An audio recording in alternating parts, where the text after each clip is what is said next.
क्योंकि संसार का सबसे बड़ा दान होता है भूमिदान। मैं अपने मन से नहीं कह रहा, महाभारत में पढ़ लेना। महाभारत में श्री कृष्ण से धर्मराज युधिष्ठिर ने पूछा, बोले सबसे बड़ा दान कौन सा है? तो श्री कृष्ण ने एक ही कहा, बोले सबसे बड़ा दान है भूमिदान। क्योंकि और जितने दान हैं वो समय रहते ही समाप्त हो जाते हैं, लेकिन भूमिदान का पुण्य कभी समाप्त नहीं होता। संपूर्ण देश की पवित्र नदियों में स्नान करने से, संपूर्ण तीर्थ यात्राओं को करने से, संपूर्ण सरोवरों में स्नान करने से जो पुण्य प्राप्त होता है वो पुण्य केवल भूमिदान करने से प्राप्त हो जाता है। और ना मानो तो महाभारत खोल के देख लेना, मैं पढ़े लिखी हुई बता दूंगा। ये मत सोचना कि महाराज जी अपने लिए मनगढ़ंत बोल रहे हैं।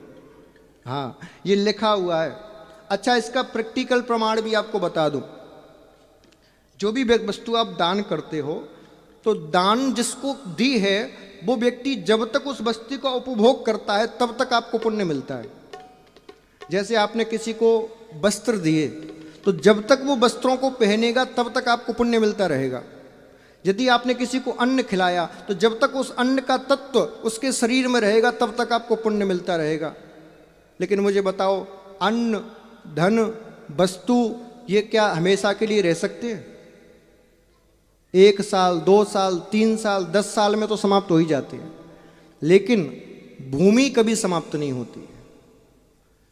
आज आप भूमि यदि दान कर दोगे तो जब तक ये धरती रहेगी तब तक वो भूमि रहेगी, और जब तक धरती रहेगी तब तक आपको उस भूमि दान का पुण्य मिलता रहेगा, मरने के बाद भी।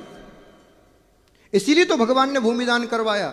अच्छा, वामन भगवान भूमि के अलावा कुछ और भी मांग सकते थे, भूमि दान क्यों मांगा? क्योंकि वामन भगवान जानते हैं बलि एक बार भूमि दान मुझे कर देगा तो जन्म जन्मांतर तक बलि को भूमि दान का पुण्य मिलता रहेगा।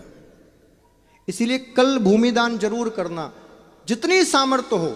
मैं ये नहीं कह रहा कि एक ही दिन में तुम लाखों दे दो, जितनी सामर्थ्य उतनी करना, लेकिन सामर्थ्य के अनुसार करना। सामर्थ्य यदि 1 लाख की हो 10,000 दोगे तो फिर ठाकुर जी भी कहेंगे क्यों रे, तू को 1 लाख वाला बनाया था, तू 10,000 दे रहा है, कंजूसी सब यहीं करेगा। रुक जा, फिर मैं भी कंजूसी करना शुरू करता हूँ। तो चला कैसे फैक्ट्री चलाता है, और फिर ठाकुर जी ने कंजूसी की तो हालत खराब हो जाएगी। इसीलिए सामर्थ्य अनुसार करना। कल भूमि दान के लिए सब संकल्प अवश्य करना। और देखो, मैंने आपको बताया भी था, हमें जरूरत नहीं है आश्रम की, सनातन धर्म को जरूरत है। मैं हर कथा में, हमें ऐसा आश्रम नहीं बनाना जैसे आजकल वृंदावन में या अन्य तीर्थों में बन रहे हैं। आजकल आश्रम नहीं, होटल बन रहे हैं। ऐसा आश्रम हमें नहीं बनाना कि जहाँ बढ़िया हॉल हो, एसी लगी हो, कमरों में डेवलप के गद्दे हो। ऐसा आश्रम नहीं बनाना हमें। हम जो आश्रम बनाएंगे वहाँ पर वेद पर रिसर्च की जाएगी, सनातन धर्म के शास्त्रों पर रिसर्चें की जाएंगी, गुरुकुलम स्थापित किया जाएगा जहाँ बच्चों को 16 संस्कार सिखाए जाएंगे। 64 कलाएं जो भारत में थी उनको पुनः जीवित किया जाएगा। 64 कलाओं के नाम तक नहीं पता होगा आपको। आपके बच्चों को 64 कलाएं आनी चाहिए। रामकृष्ण को आती थी तो आपको आनी चाहिए। उन 64 कलाओं को फिर से पुनर्जीवित किया जाएगा। भारत की वैदिक परंपरा को पुनः स्थापित किया जाएगा। ऐसा आश्रम बनाना है। आश्रम केवल पैसे कमाने के लिए और डेवलप के गद्दे पर सोने वाला नहीं बनाना हमें। उस आश्रम में रहना, खाना, पीना सब, 1 भी रुपया ना लिया जाए किसी से। ऐसा आश्रम बनाया जाए। आश्रम धन के लिए नहीं, धर्म के लिए हो तो आश्रम है। जहां जाते ही लगे कि हाँ ध्यान करने का मन हो रहा है, जहां जाते ही लगे। अच्छा, एक बात और, भगवान श्री कृष्ण ने केवल 11 वर्ष तक ब्रजलीला की। उस 11 वर्ष को सब गा रहे हैं, लेकिन 11 वर्ष के बाद 125 वर्ष तक ठाकुर जी धरती पर रहे। इतने समय में जितनी लीला की कोई उनको बताता ही नहीं। उन्होंने योग किया, समाधि लगाई, ध्यान किया, प्राणायाम किया, 64 विद्याएं सीखी। उन बातों की कोई चर्चा नहीं करता। हम कृष्ण के उस रूप को उस आश्रम में दिखाएंगे। आपने माखन चोरी का रूप तो देख लिया कृष्ण का। कृष्ण का योगेश्वर रूप हम आश्रम में दिखाएंगे आपको। कृष्ण कितने बड़े योगी थे। केवल माखन ही नहीं चुराते थे, वो योग भी करते थे, वो साधना भी करते थे, वो तप भी करते थे, वो समाधि भी लगाते थे। तभी तो 16,100 रानियों के साथ रह के भी योगेश्वर कहलाए जाते हैं। आजकल कृष्ण के उस रूप की कोई चर्चा नहीं करता। और सत्य बता रहा हूं, मेरे मन में भी बचपन से माखन चोर वाला ही रूप था, लेकिन ये, और मैंने कोई मनगढ़ंत नहीं है, ठाकुर जी ने ही ऐसी प्रेरणा दी है। बोले बेटा अब तू मेरे उस योग के रूप को उजागर कर जिसकी सनातन धर्म को जरूरत है, क्योंकि भक्ति के नाम पर तो पाखंड फैल गया। अब योग की जरूरत है सनातन धर्म को, साधना की जरूरत है, ध्यान की जरूरत है, तप की जरूरत है। माला तो लोग फेरते नहीं, और फेर भी रहे हैं तो उसका कोई मतलब नहीं, क्योंकि मन कहीं और है, माला में है नहीं, तो फिर ऐसी माला का कोई अर्थ नहीं।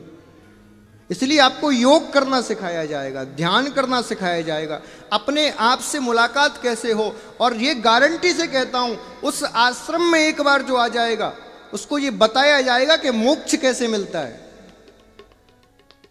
मोक्ष की गारंटी लेंगे हम, पहले तो खुद का ही करेंगे। हाँ, खुद का ना करे तो तुम्हारा कैसे कर दे। तो इन सब बातों के लिए आश्रम की जरूरत है, वरना हमें तो कोई जरूरत नहीं। आप सोचो, महीने में 30 दिन होते हैं, 2 कथाएं हर महीने होती ही होती हैं कहीं ना कहीं। अब एक कथा के 9 दिन भी जोड़ो तो 18 दिन तो हमारे बाहर ही चले गए। तो आश्रम में रहेंगे कब? हमारे लिए नहीं है ये आश्रम, आपकी आने वाली पीढ़ी के लिए है। आने वाली पीढ़ी गर्व महसूस कर सके कि हम सनातनी हैं, और हमारे वेद वेदांत इतने ज़्यादा संस्कृत माने हैं, इतने ज़्यादा वैज्ञानिक हैं हमारे पूर्वज, उस पर गर्व कर सके, इसलिए आश्रम है। तो आपसे निवेदन है, आप सब जी खोल के जितने रखे हैं ना, नमक के डिब्बे में, शक्कर के डिब्बे में, सबको निकाल लाना कल, हैं? हाँ, तो कल आप अपने लिए दान करो, मेरे लिए नहीं, अपनी आने वाली पीढ़ी के लिए दान करो।